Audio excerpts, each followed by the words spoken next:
പിതാവിൻ്റെയും പുത്രൻ്റെയും പരിശുദ്ധാത്മാവിൻ്റെയും നാമത്തിൽ.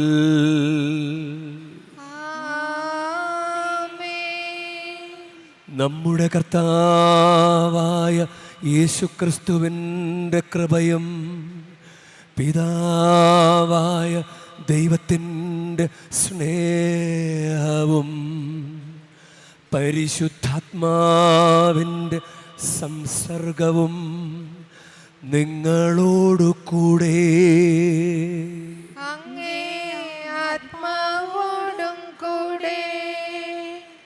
ഈശോയിൽ സ്നേഹമുള്ളവരെ, ഭക്തിയോടുകൂടെ നമുക്ക് ഈ ബലി അർപ്പിക്കാം. ഈ തീർത്ഥാടന കേന്ദ്രത്തിലെ മുഴുവൻ അഭിഷേകവും നമുക്ക് അനുഗ്രഹമായി വരട്ടെ. നമുക്ക് അനുഗ്രഹമാകുന്നത് ഈ സ്ഥലത്തെ ദൈവം തിരഞ്ഞെടുത്ത അഭിഷേകം കൊണ്ട് നിറച്ചതുകൊണ്ട്, ആ സ്ഥലത്തിൽ വന്ന് നിൽക്കുന്നത് കൊണ്ട് തന്നെ നമുക്ക് ഒരു പാതി വഴി അത് ഒക്കെയായി. പിന്നെ നമ്മുടെ വിശ്വാസവും മറ്റൊരു പ്ലസ് പോയിൻ്റ് നമ്മുടെ കൂടെ ഉള്ളവരുടെ വിശ്വാസവും, ഇടതും വലതും മുൻപിലും പുറകിലൊക്കെ ഇരിക്കുന്നവരുടെ വിശ്വാസവും, അങ്ങനെ ഒരു കൂട്ടായ്മയിലാണ്. ഇവിടെ നമ്മൾക്ക് ഒറ്റയ്ക്ക് ഒരു അനുഗ്രഹം പ്രാപിക്കുവാൻ അത്ര എളുപ്പമല്ല.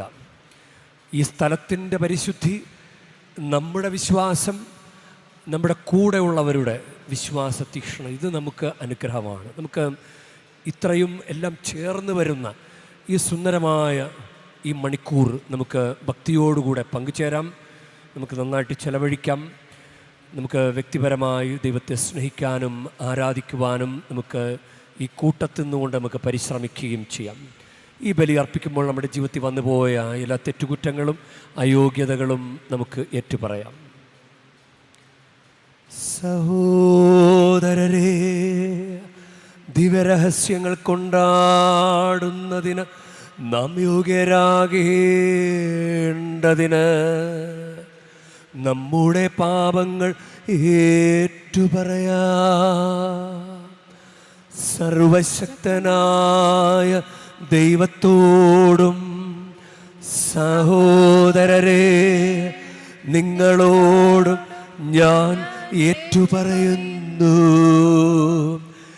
എന്തെന്നാൽ വിചാരത്താലും വാക്കാലും പ്രവൃത്തിയാലും ഉപേക്ഷയാലും ഞാൻ വളരെയേറെ പാപം ചെയ്തു പോയി. എൻ്റെ പിഴ, എൻ്റെ പിഴ, എൻ്റെ വലിയ പിഴ. ആകയാൽ നിത്യകന്യകയായ പരിശുദ്ധ മറിയത്തോടും എല്ലാ മാലാഖമാരോടും വിശുദ്ധരോടും സഹോദരരെ നിങ്ങളോടും ഞാൻ അപേക്ഷിക്കുന്നു, എനിക്കു വേണ്ടി നമ്മുടെ കർത്താവായ ദൈവത്തോട് പ്രാർത്ഥിക്കണമേ. സർവശക്തനായ ദൈവം കനിഞ്ഞ് നമ്മുടെ പാപങ്ങൾ പുറത്ത് നമ്മെ നിത്യജീവിതത്തിലേക്ക് നയിക്കുമാറാകട്ടെ.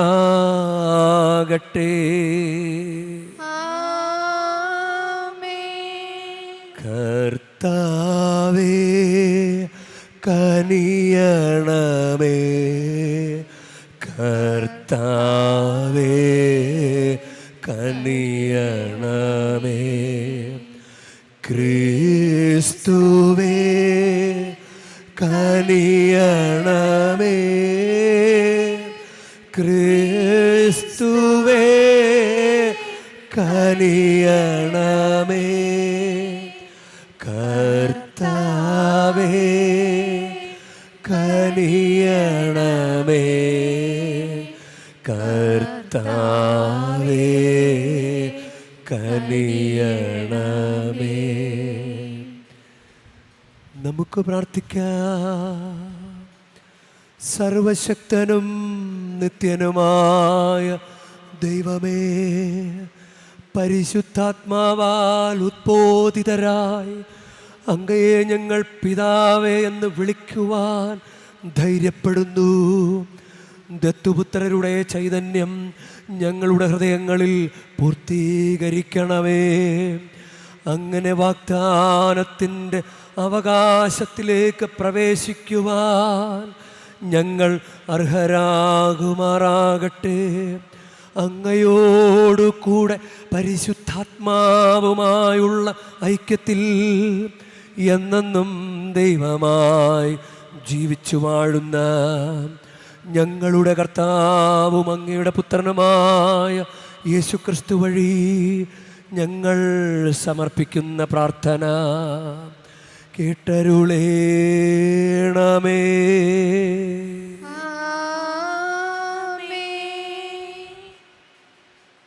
നിയമാവർത്തന പുസ്തകത്തിൽ നിന്ന് മോശ ഇസ്രായേൽ ജനത്തോട് പറഞ്ഞു, എനിക്കിപ്പോൾ 120 വയസ്സായി. നിങ്ങളെ നയിക്കാൻ എനിക്ക് ശക്തിയില്ലാതായി.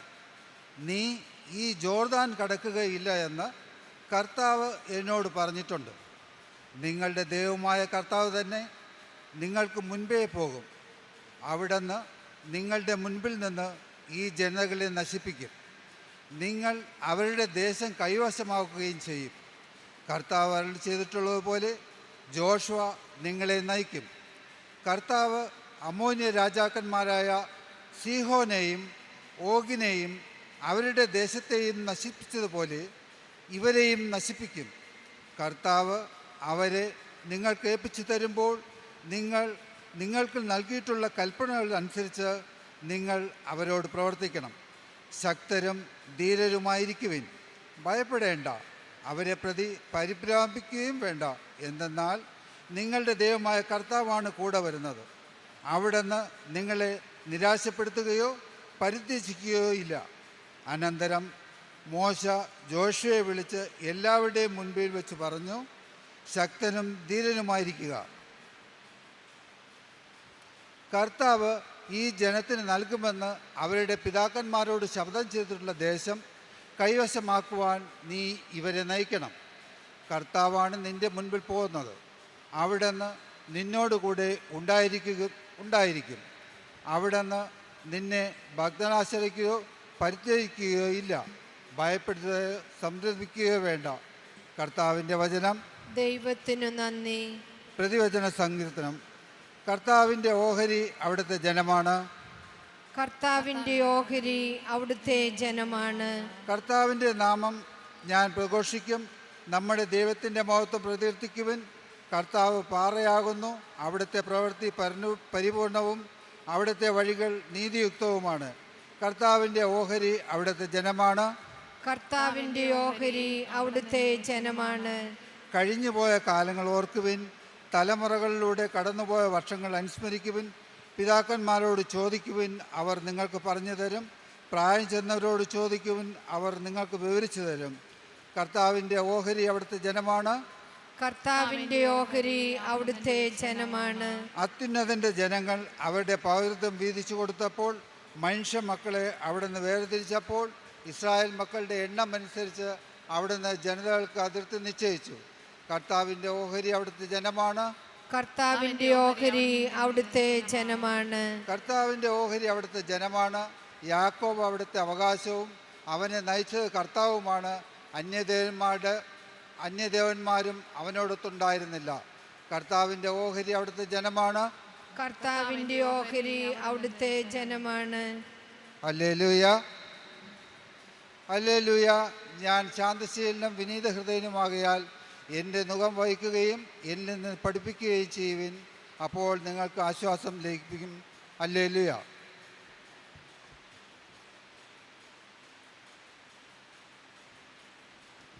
കർത്താവ് നിങ്ങളോട് കൂടെ, അങ്ങേ ആത്മാവോടും കൂടെ. മത്തായിയുടെ വിശുദ്ധ സുവിശേഷത്തിൽ നിന്നുള്ള വായന.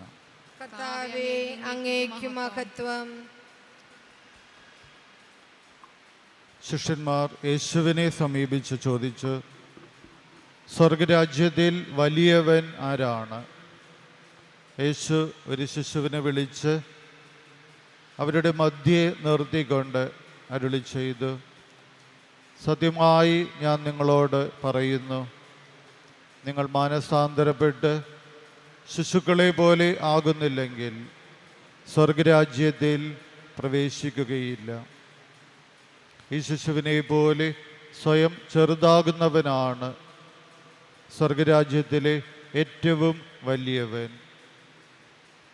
ഇതുപോലെയുള്ള ഒരു ശിശുവിനെ എൻ്റെ നാമത്തിൽ സ്വീകരിക്കുന്നവൻ എന്നെ സ്വീകരിക്കുന്നു.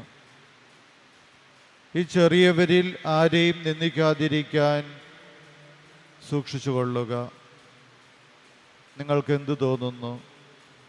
ഒരാൾക്ക് 100 ആടുകൾ ഉണ്ടായിരിക്കെ അതിലൊന്ന് വഴിതെറ്റിപ്പോയാൽ 99നെയും മലയിൽ വിട്ടിട്ട് അവൻ വഴിതെറ്റിയതിനെ അന്വേഷിച്ച് പോകുകയില്ലേ? കണ്ടെത്തിയാൽ അതിനെക്കുറിച്ച്, വഴിതെറ്റിപ്പോകാത്ത 99നെക്കുറിച്ച് എന്നതിനേക്കാൾ അവൻ സന്തോഷിക്കുമെന്ന് സത്യമായി ഞാൻ നിങ്ങളോട് പറയുന്നു. ഇതുപോലെ ഈ ചെറിയവരിൽ ഒരുവൻ പോലും നശിച്ചു പോകാൻ എൻ്റെ സ്വർഗസ്ഥനായ പിതാവ് ഇഷ്ടപ്പെടുന്നില്ല. കർത്താവിൻ്റെ സുവിശേഷം. ക്രിസ്തുവേ, അങ്ങേക്ക് സ്തുതി.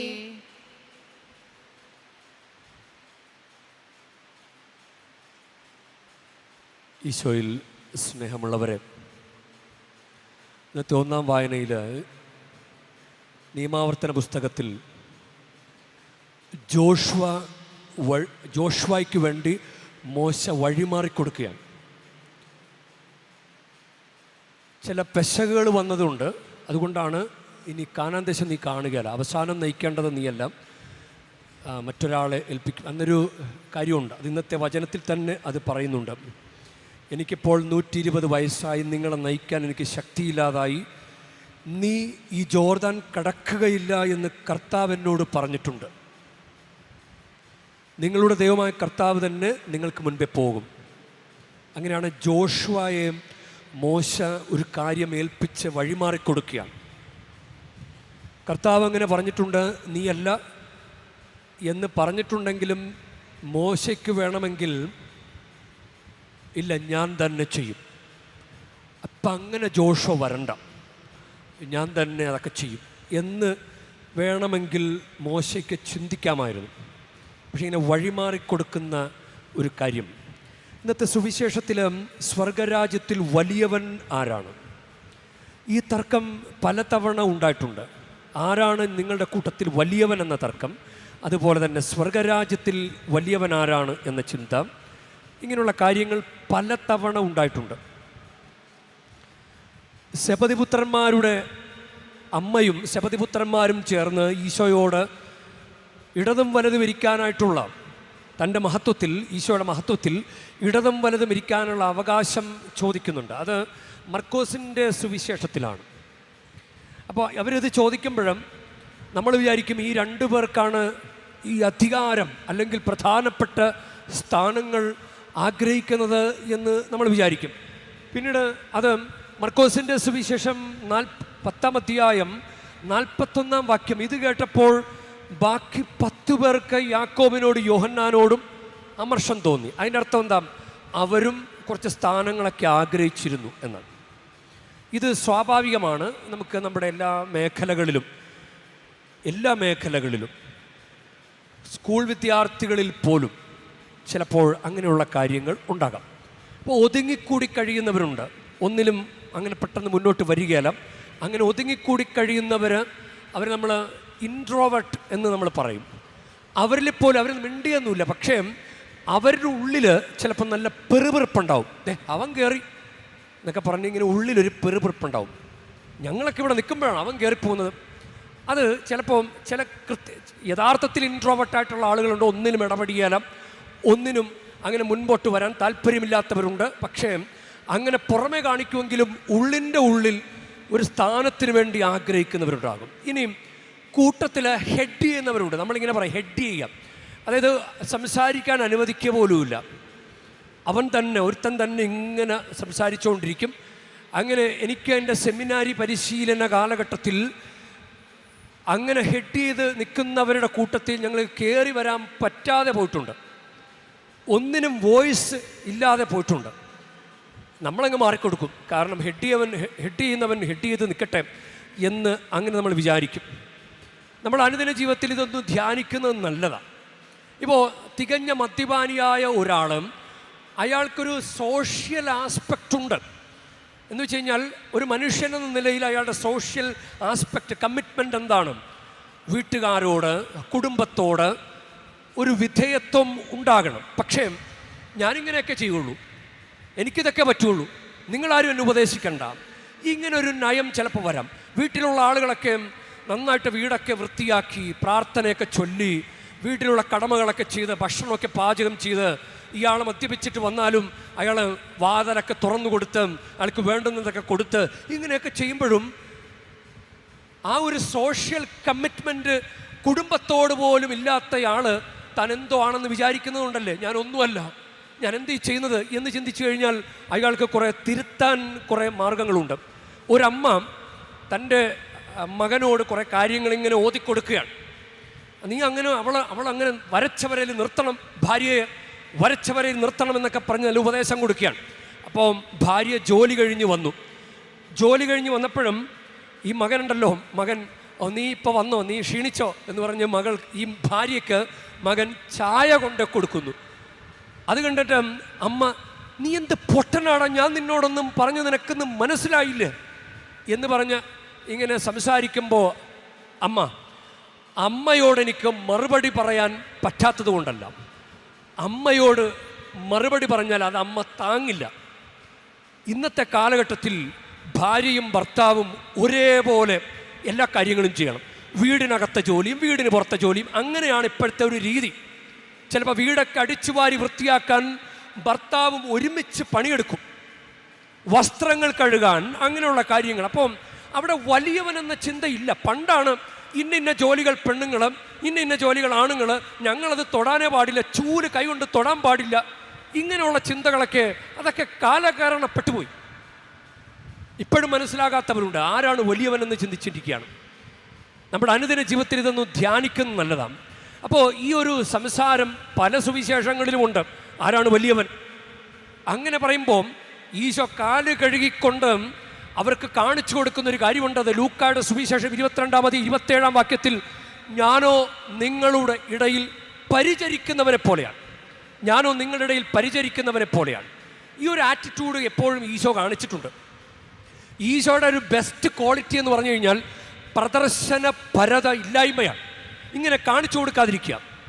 ഈശോ എപ്പോഴും ആരോടും പറയരുത് എന്ന് പറഞ്ഞിരുന്നു. എന്തെങ്കിലും ഒരു കാര്യം ചെയ്തു കഴിഞ്ഞാൽ ഇത് ആരോടും പറയരുത് എന്ന് പറഞ്ഞിരുന്നു. അപ്പോൾ ഇത് മാതാവിൻ്റെ ഒരു ക്വാളിറ്റിയാണ്. അതുകൊണ്ടാണല്ലോ ഇതാ കർത്താവിൻ്റെ ദാസി എന്ന് പറഞ്ഞത്. ഇതാ കർത്താവിൻ്റെ ദാസിയുടെ ഒരു ദാസൻ്റെ മനോഭാവം എന്താ? ഞാനിവിടെ നിന്നോളാം, നീ പറഞ്ഞൊക്കെ കേട്ട് ഞാൻ നിന്നോളാം എന്നാണ്. ഈ പൗലോസ് സാവൂളായിരുന്നല്ലോ ആദ്യം. സാവൂൾ എന്ന മനുഷ്യൻ മെതിച്ച് നടന്നുകൊണ്ടിരുന്ന ആളാണ്. സഭയിൽ ക്രിസ്ത്യാനികളെ പീഡിപ്പിച്ച് നടന്നുകൊണ്ടിരുന്ന ഒരാളാണ്, മെതിച്ച് നടക്കുക.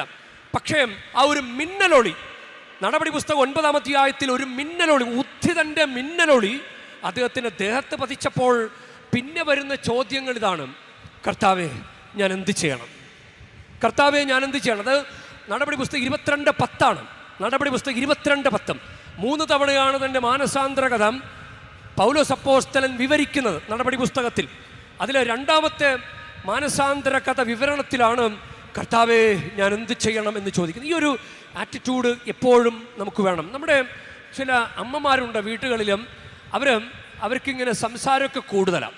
ഇപ്പോൾ ഫോണെല്ലാം വാങ്ങിച്ചു കൊടുത്തിട്ടുണ്ട്. ഫോണൊക്കെ വേണം കേട്ടോ, അമ്മമാർക്ക് ഒരു ഫോണെങ്കിലും വേണ്ടേ? അപ്പന്മാർക്ക്, അമ്മമാർക്ക്, മുതിർന്ന അപ്പനും അമ്മയ്ക്കും അവർക്കൊരു ഫോണെങ്കിലും വാങ്ങിച്ചു കൊടുക്കണം മക്കൾ. അത് വേണം. കാരണം വേറെ ഒന്നുമില്ലല്ലോ ആ പാവങ്ങൾക്ക് സ്വന്തമായിട്ട് ഒരു സ്മാർട്ട് ഫോണെങ്കിലും മേടിച്ചു കൊടുക്കണം. പക്ഷെ അത് ഉപയോഗിക്കുന്നത് വഴി കുറേ ദുരിതം ഉണ്ടാകുന്നുണ്ട്. കാരണം വീട്ടിൽ പണിയൊക്കെ തീർന്ന് അങ്ങനെ വെറുതെ ഇരിക്കുമ്പോൾ ഈ നാട്ടുവിശേഷം, എല്ലാ വിശേഷവും ഇങ്ങനെ ഫോൺ വിളിച്ചൊക്കെ ഇങ്ങനെ പറയും.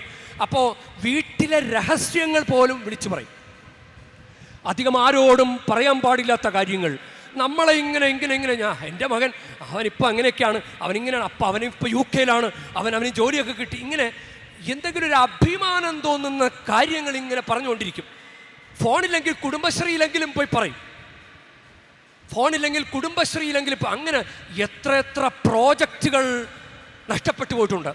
മക്കളുടെ വിവാഹാലോചനകൾ വരെ നഷ്ടപ്പെട്ടു പോയിട്ടുണ്ട്.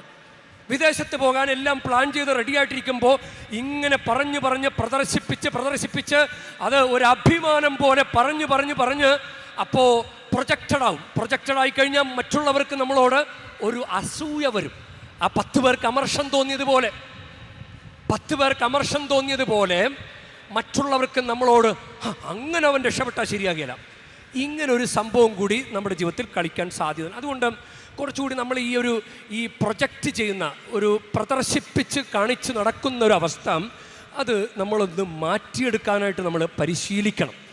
ഇന്ന് ഒരു വിശുദ്ധയുടെ തിരുനാൾ കൊണ്ടാടുകയാണ്. ജെയിൻ ഫ്രാൻസിസ് ദെ ഷന്താൾ.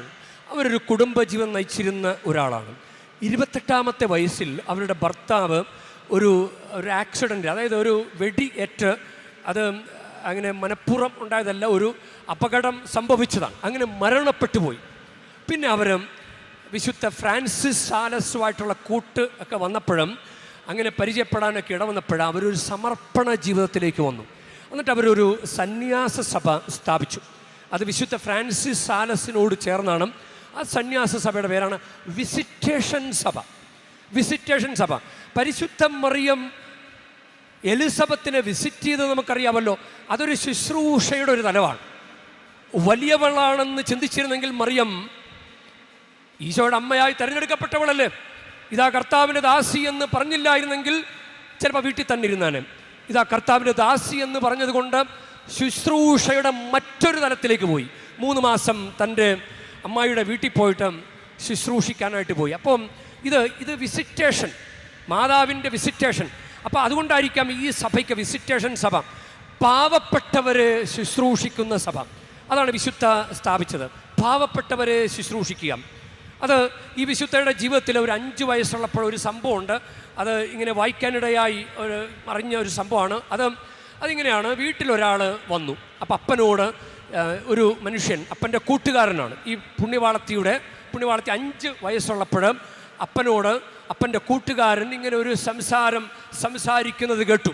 പരിശുദ്ധ കുർബാനയിൽ ഈശോ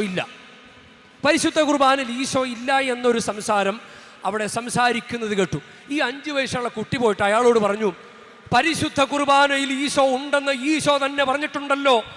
അപ്പോൾ അങ്ങനെ ഈശോ ഇല്ലെന്ന് പറഞ്ഞു കഴിഞ്ഞാൽ ഈശോയെ താൻ നുണയനായിട്ട് പ്രഖ്യാപിക്കുകയാണ്. അപ്പോൾ ഇയാൾ ഞെട്ടിപ്പോയി. കാരണം ഒരു 5 വയസ്സുള്ള കുട്ടി അത്രയും ഈശോയ്ക്ക് വേണ്ടി ഡിഫെൻഡ് ചെയ്യുകയാണ്.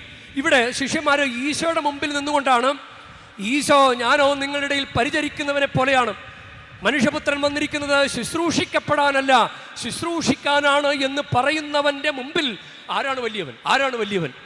അതാണ് നമ്മൾ നമ്മുടെ കത്തോലിക്ക വിശ്വാസ ജീവിതത്തിൽ നമ്മളെയാണോ പ്രൊജക്റ്റ് ചെയ്യുന്നത്, ഈശോയെയാണോ ഉയർത്തിക്കൊണ്ടുവരുന്നത്? അത് ഈ വിശുദ്ധയുടെ ജീവിതത്തിൽ നിന്ന് പഠിക്കേണ്ട ഒരു കാര്യമാണ്. അപ്പോൾ സ്വയം പുകഴ്ത്താതെ, നമ്മൾ വലിയവരാണെന്ന് വിചാരിക്കാതെ ഈശോയെ, നമ്മുടെ ദൈവസാന്നിധ്യത്തെ ഉയർത്തിക്കൊണ്ടുവരാനായിട്ട് ഇന്ന് ഒരച്ഛൻ്റെ ഒരു സംസാരത്തിൽ നിന്ന് എനിക്ക് കേട്ട ഞാൻ ആദ്യമായിട്ട് പഠിച്ചൊരു വാക്കാണ് മെഗലോമാനിയ. ഇത് നിങ്ങൾക്ക് വേണമെങ്കിൽ ഗൂഗിളിലൊന്ന് സെർച്ച് ചെയ്യാൻ പറ്റും. Megalomania, MEGALOMANIA, megalomania. ഒരു വാക്ക് പഠിക്കുന്നത് നല്ലതാണ്. മെഗലോമാനിയ എന്ന് വെച്ച് കഴിഞ്ഞാൽ എന്താണെന്നറിയാമോ? അമിതമായ ആത്മവിശ്വാസം, കഴിവൊന്നുമില്ല, പക്ഷേ ഞാൻ വലിയ ആളാണെന്നുള്ള ചിന്ത. എന്നിട്ട് മറ്റുള്ളവരുടെ അഭിപ്രായങ്ങളെ അല്ലെങ്കിൽ മറ്റുള്ളവരെ അടിച്ച് താഴ്ത്തി സംസാരിക്കുക. അതാണ് ഞാൻ നേരത്തെ പറഞ്ഞ ഹെഡ് ചെയ്ത് ആരെ സംസാരിക്കാൻ അനുവദിക്കാല. ഇനി അഹങ്കാരം, അധികാരം വേണമെന്നുള്ള ചിന്ത, ഇനി വലിയവനാണെന്ന ചിന്ത, ഇതൊക്കെ നമ്മുടെ അനുദിന ജീവിതത്തിൽ അങ്ങനെ വരാൻ സാധ്യതയുണ്ട്. ഇതൊരു ട്രീറ്റ്മെൻറ്റ് എടുക്കേണ്ട ഒരു കേസായിട്ടാണ് പറയുന്നത്. മെഗലോമാനിയ, എനിക്ക് തന്നെ വേണം. ഇപ്പോൾ ഒരു മരുമകള്, പുതിയതായിട്ട് വന്ന മകള്, അവളെ കൊണ്ട് ചെയ്യിപ്പിക്കല. അമ്മയ്ക്ക് തന്നെ അടുക്കളയിൽ ഭരണം നടത്തണമെന്നുള്ള ചിന്ത. അവൾ എന്തെങ്കിലും ചെയ്താൽ അത് ഇഷ്ടക്കേട് കാണിക്കും, നീ വെച്ചതൊന്നും ശരിയായില്ല എന്ന് പറയുന്നു. ഇങ്ങനെ ചില മേഖലകൾ നമ്മളൊന്ന് ചിന്തിച്ചെടുക്കുന്നത് നല്ലതാണ്. അപ്പോൾ ഈ ഒരു പ്രദർശനപരത, നമ്മൾ എന്തെങ്കിലും ആണെന്ന് കാണിക്കാനായിട്ടുള്ള ചിന്ത നമ്മുടെ ജീവിതത്തിൽ ഉണ്ടോ എന്ന് നമ്മൾ പരിശോധിക്കണം. എന്നിട്ട് നമുക്ക് ദൈവത്തോട് പ്രാർത്ഥിക്കാം. ദൈവമേ, ഈ ശിഷ്യന്മാർക്ക് പോലും അതുണ്ടായിരുന്നു. അതൊക്കെ പരിഹരിക്കപ്പെടാതെയാണോ അല്ലെങ്കിൽ പരിഹരിച്ചിട്ടാണോ അവർക്ക് ദൗത്യം ഏൽപ്പിച്ചതെന്ന് അറിയില്ല. നമുക്കും ബേസിക്കായിട്ട് ഉള്ളിൻ്റെ ഉള്ളിൽ ചില കുറവുകളുണ്ട്. അതൊന്നും ചിലപ്പോൾ പരിഹരിക്കപ്പെട്ടിട്ടുണ്ടാകണമെന്നില്ല. എന്നിട്ടും ദൈവം നമ്മൾ എത്രയോ അനുഗ്രഹിച്ചു, എത്രയോ കൃപകൾ തന്നു, എത്ര അനുഗ്രഹങ്ങൾ തന്നു, എത്രയോ സൗഖ്യങ്ങൾ തന്നു. എന്നിട്ടും നമ്മൾ എല്ലാം ഞാനാണ്, എൻ്റെ വഴിയിലൂടെയാണ്, എൻ്റെ കണ്ണിലൂടെയാണ് എല്ലാം പോയതെന്ന് ചിന്തിക്കരുത്. അങ്ങനെ രണ്ടുപേര് പ്രാർത്ഥിക്കാൻ പോയ സംഭവം നമുക്കറിയാമല്ലോ. അത് ലൂക്കായുടെ സുവിശേഷത്തിൽ 18-ാം അധ്യായത്തിലാണ്. ലൂക്കായുടെ സുവിശേഷത്തിൽ 18-ാം അധ്യായത്തിൽ രണ്ടുപേർ പ്രാർത്ഥിക്കാൻ പോയി. അപ്പം ഈ ഫരിസയൻ പ്രാർത്ഥിച്ചത് ഇങ്ങനെയാണ്: ദൈവമേ, ഞാൻ നിനക്ക് നന്ദി പറയുന്നു. അത് വലിയ കുഴപ്പമില്ലാത്ത പ്രാർത്ഥനയാണ്. പക്ഷേ തുടർന്നങ്ങ് ശ്രദ്ധിച്ച്, എന്തെന്നാൽ ഞാൻ അക്രമികളും നീതിരഹിതരും വ്യഭിചാരികളുമായ മറ്റു മനുഷ്യരെ പോലെയോ ഈ ചുങ്കക്കാരനെ പോലെയോ അല്ല. ഞാൻ ആഴ്ചയിൽ 2 പ്രാവശ്യം ഉപവസിക്കുന്നു. ഞാൻ സമ്പാദിക്കുന്ന സകലത്തിനും ദശാംശം കൊടുക്കുന്നു. ആ ചുങ്കക്കാരൻ്റെ പ്രാർത്ഥന അറിയാമല്ലോ. ഇതുപോലെ തന്നെയാണ് ലൂക്കായുടെ സുവിശേഷത്തിൽ 15-ാം അധ്യായത്തിൽ അങ്ങനെ 29-ാമത്തെ വാക്യത്തിൽ ഇളയ മകൻ തിരിച്ചു വരുമ്പോൾ മൂത്ത മകന് സഹിക്കുന്നില്ല. മൂത്ത മകൻ പറയുന്ന വർത്തമാനങ്ങൾ ഇപ്രകാരമാണ്: എന്നാൽ അവൻ പിതാവിനോട് പറഞ്ഞു, നോക്കൂ, എത്ര വർഷമായി ഞാൻ നിനക്ക് ദാസ്യവേല ചെയ്യുന്നു, ഒരിക്കലും നിന്റെ കൽപ്പന ഞാൻ ലംഘിച്ചിട്ടില്ല. എങ്കിലും എൻ്റെ കൂട്ടുകാരോടൊത്ത് ആഹ്ലാദിക്കാൻ ഒരു ആട്ടിൻകുട്ടിയെപ്പോലും നീ എനിക്ക് തന്നില്ല. എന്നാൽ വേശ്യകളോട് കൂട്ടുചേർന്ന് നിന്റെ സ്വത്തെല്ലാം ദൂർത്തടിച്ച് നിന്റെ ഈ മകൻ തിരിച്ചു വന്നപ്പോൾ അവന് വേണ്ടി നീ കൊഴുത്ത കാളക്കുട്ടിയെ കൊന്നിരിക്കുന്നു. ഇത് അവൻ്റെ ഉള്ളിലുള്ള ഒരു വിചാരമായിരുന്നു. അത് പുറത്തേക്ക് വന്നത് കണ്ടോ? ആ ഒരു നിമിഷം അത് പുറത്തേക്ക് വന്നത് കണ്ടോ? നമുക്കും അങ്ങനെയാണ്. ചില നിമിഷങ്ങളിൽ ചില വർത്തമാനങ്ങൾ നമ്മൾ ശ്രദ്ധിക്കേണ്ടതാണ്. നമുക്കതുകൊണ്ട് ഈ ഒരു നമ്മുടെ റൂട്ടിൽ കിടക്കുന്നൊരു ചില കാര്യങ്ങളാണ്, മൂലപാപങ്ങളുടെ മേഖലയാണ്. അത് നമുക്ക് എളിമപ്പെടാനായിട്ടുള്ള നമുക്ക് പരിശീലനം നമ്മുടെ തുടരാം. മരണം വരെ നമുക്ക് അവസരമുണ്ട്. എത്രയും വേഗം നന്നായാൽ നല്ല കാര്യമാണ്. അതുകൊണ്ട് നമുക്ക് പ്രത്യേകം പ്രാർത്ഥിക്കുക. കർത്താവേ, നിൻ്റെ ആറ്റിറ്റ്യൂഡ്, പരിശുദ്ധ അമ്മയുടെ ആറ്റിറ്റ്യൂഡ്, ബൈബിളിലുള്ള വലിയ വലിയ കഥാപാത്രങ്ങൾ അവരുടെ ആറ്റിറ്റ്യൂഡ്, ധൂർത്തപുത്രൻ അവൻ തമ്മിൽ ഭേദം അവനാണ്, ഇളയ മകൻ. അവൻ തിരിച്ചു വന്നപ്പോൾ അവന് കിട്ടിയ ഒരു ശാന്തതയുണ്ട്. മൂത്ത മകൻ പിറുപിറുക്കുമ്പോഴും ഇളയവൻ ഒരു ശാന്തത അവൻ കീപ്പ് ചെയ്യുന്നുണ്ട്. ഈ ഒരു ശാന്തത എനിക്ക് തരണമേ. പിറുപിറുപ്പും മുറുമുറുപ്പും ഇങ്ങനെ വലിയവനാണെന്നുള്ള ചിന്ത, ഹെഡ് ചെയ്ത് നടക്കുന്ന ഒരു സംസാരം, പ്രൊജക്റ്റ് ചെയ്ത് നടക്കുന്ന സംസാരം, പൊങ്ങച്ചം പറച്ചിലും, ഇതൊക്കെ ഒഴിവാക്കാനും നല്ല വ്യക്തിയായി തീരുവാനും ഞങ്ങളെ പ്രത്യേകം അനുഗ്രഹിക്കണമേ. മൂലപാപങ്ങൾ എന്നിലുണ്ടെങ്കിൽ മോചകായ എന്നെ കാക്കണേ. മൂലപാപങ്ങൾ എന്നിലുണ്ടെങ്കിൽ മോചകായ എന്നെ കാക്കണേ. വിട്ടുമാറാത്ത കെട്ടുകൾ എന്നും പൊട്ടിച്ചീടാൻ കനിയണേ. വിട്ടുമാറാത്ത കെട്ടുകൾ എന്നും പൊട്ടിച്ചീടാൻ കനിയണേ. യേശുവേ സ്നേഹരാജാവേ, മോചക ജീവദായക, ക്രൂശോളം എന്നെ സ്നേഹിപ്പാൻ യോഗ്യത ഇല്ലീശ. ഈശോയെ, ഞങ്ങളെ സഹായിക്കണമേ. പരിശുദ്ധ അമ്മേ, ഞങ്ങൾക്ക് വേണ്ടി പ്രത്യേകം മാധ്യസ്ഥ്യം വഹിക്കണമേ. ആമേൻ.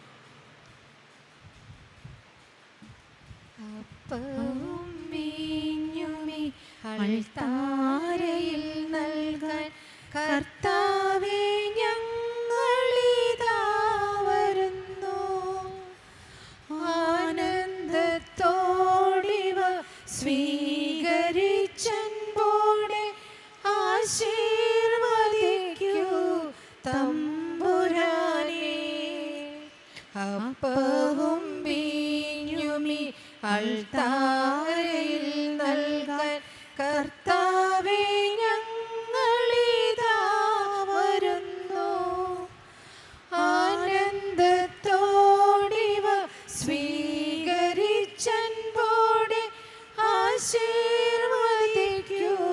തമ്പുരാനേ. പ്രിയ സഹോദരരെ, എൻ്റെയും നിങ്ങളുടെയും ബലി സർവശക്തനും പിതാവുമായ ദൈവത്തിന് സ്വീകാര്യമാകുവാൻ വേണ്ടി നിങ്ങൾ പ്രാർത്ഥിക്കുവൻ. കർത്താവ് തന്റെ നാമത്തിന്റെ സ്തുതിക്കും മഹിമയ്ക്കും നമ്മുടെയും അവിടുത്തെ തിരുസഭ മുഴുവന്റെയും നന്മയ്ക്കുമായി അങ്ങേ കരങ്ങളിൽ നിന്ന് ഈ ബലി സ്വീകരിക്കുമാറാകട്ടെ. കർത്താവേ, അങ്ങേക്ക് സമർപ്പിക്കുവാനായി അങ്ങ് കാരുണ്യപൂർവ്വം നൽകുകയും അങ്ങേ ശക്തിയാൽ ഞങ്ങളുടെ രക്ഷയുടെ രഹസ്യമായി അങ്ങ് മാറ്റുകയും ചെയ്യുന്ന അങ്ങേ സഭയുടെ ഈ കാഴ്ചദ്രവ്യങ്ങൾ സംപ്രീതിയോടെ സ്വീകരിക്കണമേ. ഞങ്ങളുടെ കർത്താവായ ക്രിസ്തു വഴി ഞങ്ങൾ സമർപ്പിക്കുന്ന പ്രാർത്ഥന കേട്ടരുളേണമേ. ആമേൻ. കർത്താവ് നിങ്ങളോടു കൂടെ. അങ്ങേ ആത്മാവോടും കൂടെ. ഹൃദയങ്ങൾ ഉയർത്തുവിൻ. കർത്താവിലേക്ക് ഞങ്ങൾ ഉയർത്തിയിരിക്കുന്നു. നമ്മുടെ കർത്താവായ ദൈവത്തിന് നന്ദി പ്രകാശിപ്പിക്കാം. അതുചിതവും ന്യായവുമത്രേ. ഏറ്റവും പരിശുദ്ധനായ പിതാവേ, അങ്ങേ പ്രിയപുത്രനായ യേശുക്രിസ്തുവിലൂടെ എങ്ങും എപ്പോഴും അങ്ങേക്ക് ഞങ്ങൾ കൃതജ്ഞത അർപ്പിക്കുന്നത് യഥാർത്ഥത്തിൽ ഉചിതവും ന്യായവും യോഗ്യവും രക്ഷാകരവുമാണല്ലോ. പരിശുദ്ധാത്മാവാൽ മനുഷ്യാവതാരം ചെയ്യുകയും കന്യകയിൽ നിന്ന് ജാതനാവുകയും ഞങ്ങൾക്ക് രക്ഷകനും ഉദ്ധാരകനുമായി അങ്ങ് അയക്കുകയും ചെയ്ത അങ്ങേ വചനം വഴി അങ്ങ് സമസ്തവും സൃഷ്ടിച്ചു. അങ്ങ് തിരുവുള്ളം നിറവേറ്റിക്കൊണ്ടും പരിശുദ്ധമായൊരു ജനത്തെ അങ്ങേക്ക് നേടിത്തന്നുകൊണ്ടും പീഡാസഹനവേളയിൽ കൈകൾ വിരിച്ച് അവിടുന്ന് മരണമുന്മൂലനം ചെയ്യുകയും ഉത്ഥാനം വെളിപ്പെടുത്തുകയും ചെയ്തു. ആകയാൽ എല്ലാ മാലാഖമാരോടും വിശുദ്ധരോടും ചേർന്ന് അങ്ങയുടെ മഹത്വത്തെ പ്രകീർത്തിച്ചുകൊണ്ട് ഞങ്ങളും താഴ്മയോടെ ആലപിക്കുന്നു. പരിശുദ്ധൻ പരിശുദ്ധൻ പരിശുദ്ധൻ, സൈന്യങ്ങൾ തൻ കർത്താവാ ദൈവം പരിശുദ്ധൻ, ദൈവം പരിശുദ്ധൻ. നിരുപമമങ്ങേ മഹിമകളാ നിറഞ്ഞു മഹിയും വെണ്ടലവും. ഹോസാന ഹോസാന അത്യുന്നതങ്ങളിൽ ഹോസാന. കർത്താവിൻ തിരുനാമത്തിൽ വരുവോനേറ്റം ധന്യനുമാ. ഹോസാന ഹോസാന അത്യുന്നതങ്ങളിൽ ഹോസാന.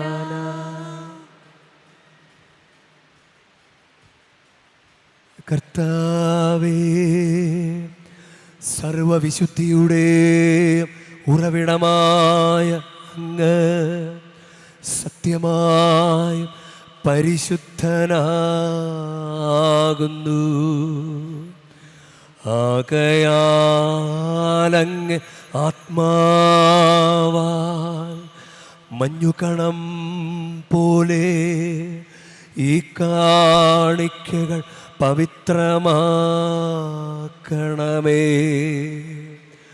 അങ്ങനെ ഞങ്ങൾക്കായി ഇവ ഞങ്ങളുടെ കർത്താവായ യേശുക്രിസ്തുവിൻ്റെ ശരീരവും രക്തവുമാ തീരുമാറാകട്ടെ.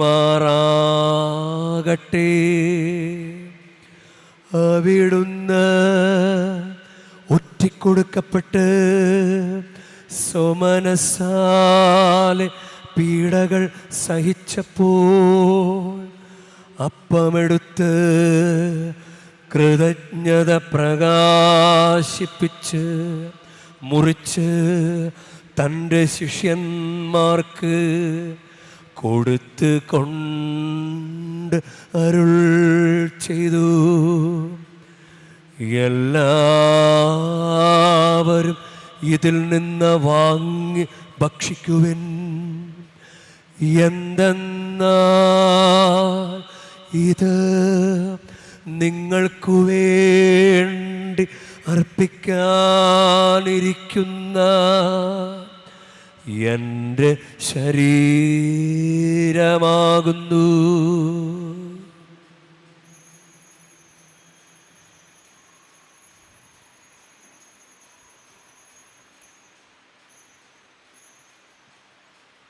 അപ്രകാരം അത്താഴം കഴിഞ്ഞ് പാനപാത്രമെടുത്ത് വീണ്ടും അങ്ങേക്ക് കൃതജ്ഞത പ്രകാശിപ്പിച്ച് തൻ്റെ ശിഷ്യന്മാർക്ക് കൊടുത്ത് കൊണ്ട് അരുൾ ചെയ്തു.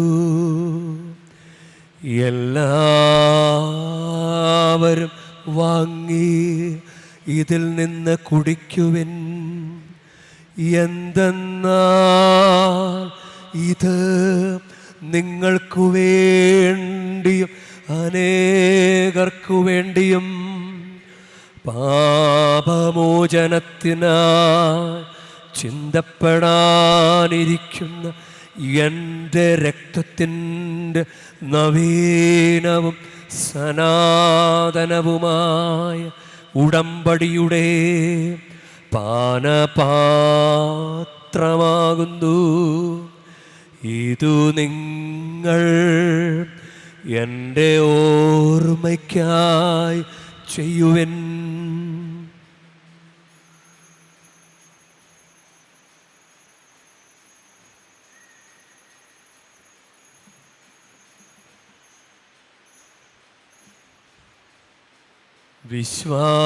വിശ്വാസത്തിൻ്റെ രഹസ്യം.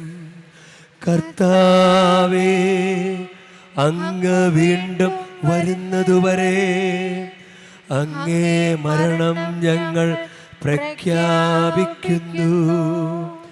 അങ്ങേ ഉയർപ്പ് ഞങ്ങൾ ഏറ്റുപറയുന്നു. ആകയാൽ കർത്താവേ, അവിടുത്തെ മരണവും ഉയർപ്പും ഓർത്തുകൊണ്ട് അങ്ങേ തിരുമുൻപിൽ നിൽക്കുന്നതിനും അങ്ങേ പരിചരിക്കുന്നതിനും അർഹരാക്കി തീർത്തതിന് ഞങ്ങൾ നന്ദി പറഞ്ഞുകൊണ്ട് ജീവൻ്റെ അപ്പവും രക്ഷയുടെ പാനപാത്രവും ഞങ്ങളങ്ങേ കർപ്പിക്കുന്നു. ക്രിസ്തുവിൻ്റെ ശരീരത്തിലും രക്തത്തിലും പങ്കുചേരുന്ന ഞങ്ങളെ പരിശുദ്ധാത്മാവിൽ ഒന്നായി ചേർക്കണമെന്ന് താഴ്മയോടെ ഞങ്ങൾ അപേക്ഷിക്കുന്നു. കർത്താവേ, ലോകമെങ്ങും വ്യാപിച്ചു കിടക്കുന്ന അങ്ങേ സഭയെ ഓർക്കണമേ. ഞങ്ങളുടെ ലയോ പാപ്പയോടും ഞങ്ങളുടെ രൂപത അധ്യക്ഷനായ സഹായ രാജിനോടും മറ്റു മെത്രാന്മാരോടും വൈദിക ഗണത്തോടുമൊത്ത് സഭയെ അങ്ങ് സ്നേഹത്തിൻ്റെ പൂർണ്ണതയിൽ എത്തിക്കണമേ. ഉയർപ്പിൻ്റെ പ്രത്യാശയോടെ നിദ്ര കൊള്ളുന്ന ഞങ്ങളുടെ സഹോദരങ്ങളെയും അങ്ങേ കാരുണ്യത്തിൽ മരണമടഞ്ഞ സകലരെയും അങ്ങ് ഓർക്കുകയും അങ്ങേ മുഖത്തിൻ്റെ പ്രകാശത്തിലേക്ക് അവരെ സ്വീകരിക്കുകയും ചെയ്യണമേ. ഞങ്ങളെല്ലാവരിലും കനിയണമെന്ന് ഞങ്ങൾ പ്രാർത്ഥിക്കുന്നു. അങ്ങനെ ദൈവമാതാവായ പരിശുദ്ധ കന്യകാ മറിയത്തോടും ആ കന്യകയുടെ ഭർത്താവായ ഭാഗ്യപ്പെട്ട യൗസേപ്പിനോടും അനുഗ്രഹീതരായ അപ്പോസ്തലന്മാരോടും കാലാകാലങ്ങളിൽ അങ്ങയെ പ്രസാദിപ്പിച്ച സകല വിശുദ്ധരോടുമൊത്ത് നിത്യജീവനിൽ പങ്കുചേരാൻ ഞങ്ങളെ അർഹരാക്കുകയും അങ്ങേ പുത്രനായ യേശുക്രിസ്തു വഴി ഞങ്ങളങ്ങേ സ്തുതിക്കുകയും മഹത്വപ്പെടുത്തുകയും ചെയ്യുമാറാകട്ടെ.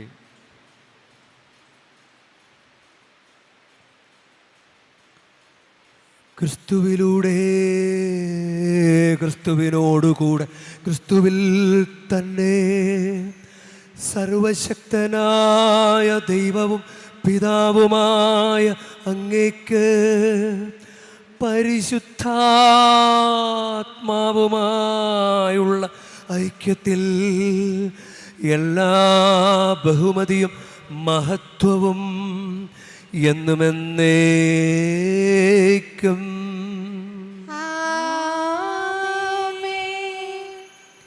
നമ്മുടെ കർത്താവ് കൽപ്പിച്ചതും പഠിപ്പിച്ചതും അനുസരിച്ച് നമുക്കൊന്ന് ചേർന്ന് സ്നേഹത്തോടെ ഭക്തിയോടുകൂടെ നമുക്ക് പ്രാർത്ഥിക്കാം.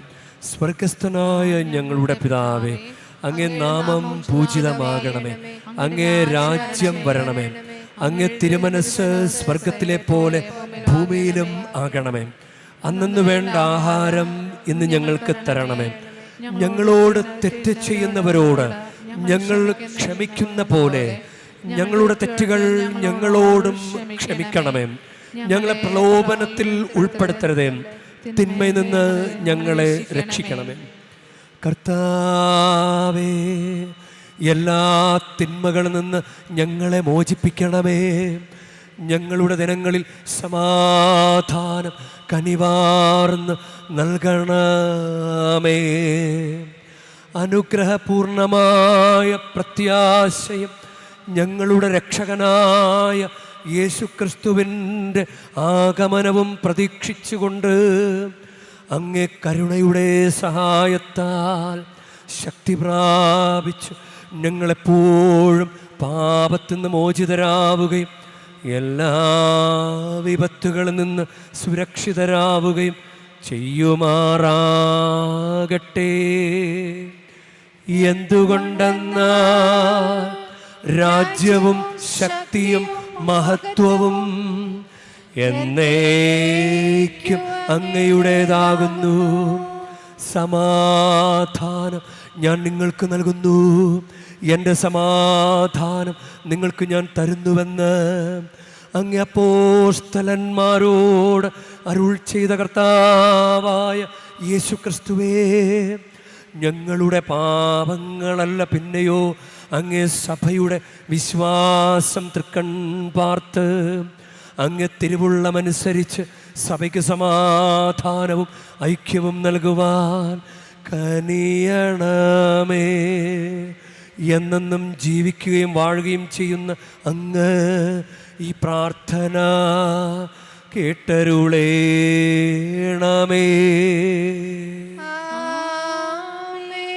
കർത്താവിൻ്റെ സമാധാനം നിങ്ങളോട് കൂടെ എപ്പോഴും ഉണ്ടായിരിക്കട്ടെ.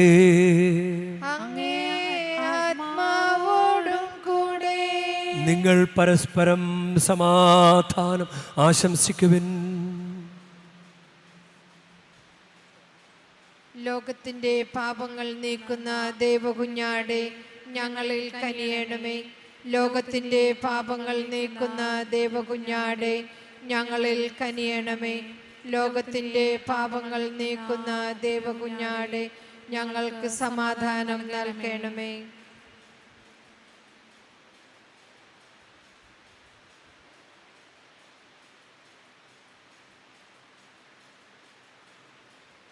ഇതാ ദൈവത്തിൻ്റെ കുഞ്ഞാട്, ഇതാ ലോകത്തിൻ്റെ പാപങ്ങൾ നീക്കുന്നവൻ. കുഞ്ഞാടിൻ്റെ വിരുന്നിന് ക്ഷണിക്കപ്പെട്ടിരിക്കുന്നവർ അനുഗ്രഹീതർ. കർത്താവേ, അങ്ങൻ്റെ ഭവനത്തിൽ പ്രവേശിക്കാൻ ഞാൻ യോഗ്യനല്ല.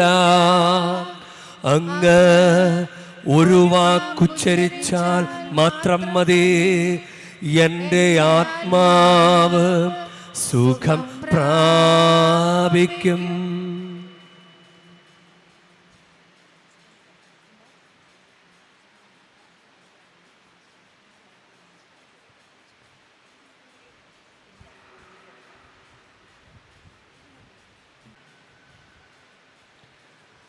നമുക്ക് പ്രാർത്ഥിക്കാം. കർത്താവേ, ഞങ്ങൾ ഉൾക്കൊണ്ട അങ്ങേ കൂദാശയുടെ സ്വീകരണം ഞങ്ങളെ രക്ഷിക്കുകയും അങ്ങേ സത്യത്തിൻ്റെ പ്രകാശത്തിൽ സ്ഥിരീകരിക്കുകയും ചെയ്യുമാറാകട്ടെ. ഞങ്ങളുടെ കർത്താവായ ക്രിസ്തു വഴി ഞങ്ങൾ സമർപ്പിക്കുന്ന പ്രാർത്ഥന കേട്ടരുളേണമേ. ആമേൻ. കർത്താവ് നിങ്ങളോടു കൂടെ. അങ്ങേ ആത്മാവോടും കൂടെ. പരിശുദ്ധ വേളാങ്കണ്ണി മാതാവിനോടുള്ള അനുഗ്രഹ പ്രാർത്ഥനയ്ക്കായി ശിരസ്സ് നമിക്കാം. ഉണ്ണീശോയെ കയ്യിലേന്തിയ പരിശുദ്ധ വേളാങ്കണ്ണി മാതാവേ, ഇവിടെ കൂടിയിരിക്കുന്ന എല്ലാ ഭക്തജനങ്ങളെയും ഇവരുടെ കുടുംബങ്ങളെയും സോഷ്യൽ മീഡിയയിലൂടെ ഈ ബലിയിൽ പങ്കെടുത്ത എല്ലാവരെയും അങ്ങ് അനുഗ്രഹിച്ച് ആശീർവദിക്കണമേ. ഇവരുടെ മനസ്സ് തളർന്നു പോകുമ്പോൾ പാൽക്കാരനായ ബാലൻ്റെ പാൽക്കുടത്തിൽ പാൽ നിറഞ്ഞു തുളുമ്പിയതുപോലെ ഇവരെയും സന്തോഷത്താൽ നിറയ്ക്കണമേ. പരാജയങ്ങൾ ഇവരെ തളർത്തുമ്പോൾ മുടന്തനായ ബാലന് നടക്കാനിടയാക്കിയതുപോലെ ഇവരെയും താങ്ങി നടത്തണമേ. പോർച്ചുഗീസ് നാവികരെ സുരക്ഷിതമായി കരയിലേക്ക് എത്തിച്ചതുപോലെ സങ്കടക്കടലിൽ വലയുന്ന എല്ലാവരെയും അങ്ങ് കരകയറ്റണമേ. അനുഗ്രഹദായിനിയായ പരിശുദ്ധാരോഗ്യമാതാവിൻ്റെ ആശീർവാദം നിങ്ങളോടു കൂടെ എപ്പോഴും ഉണ്ടായിരിക്കട്ടെ. ഈശോ തൻ്റെ മാതാവിൻ്റെ കരങ്ങളിലൂടെ നമ്മേവരെയും സ്പർശിക്കുകയും സുഖപ്പെടുത്തുകയും കാത്തു സംരക്ഷിക്കുകയും ചെയ്യട്ടെ. സർവശക്തനും കാരുണ്യവാനുമായ ദൈവം പിതാവും പുത്രനും പരിശുദ്ധാത്മാവും നിങ്ങളേവരെയും നിങ്ങളുടെ കുടുംബങ്ങളെയും നിങ്ങളുടെ പ്രാർത്ഥനാ നിയോഗങ്ങളെയും സമൃദ്ധമായി അനുഗ്രഹിക്കുമാറാകട്ടെ.